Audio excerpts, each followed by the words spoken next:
ব্যাপার? আজকাল শর্টসে দেবলীনা সংকেতকে দেখা যায় না, এরকমই মন্তব্য অনেকের আমি দেখছি।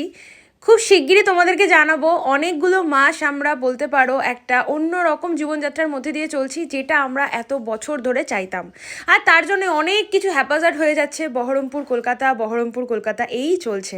তো গতকাল রাত্রেই তো এসেছি কলকাতা, আবার এখন বেরিয়ে যাচ্ছি কাজে। এই যে দেখতেই পাচ্ছ, আর রিভুর বাইকটা থাকার জন্য এত সুবিধা হয়েছে যে কি বলবো।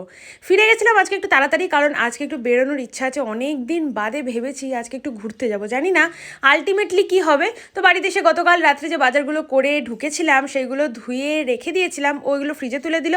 আর রান্না করলাম গরম গরম চিকেন কষা, ভাত আর এক বাটি স্যালাড। কি কি হচ্ছে, কি কি হবে, এগুলো সমস্ত কিছু তোমাদের সঙ্গে শেয়ার করব, কারণ তোমাদের জন্যই আজকে আমরা এখানে।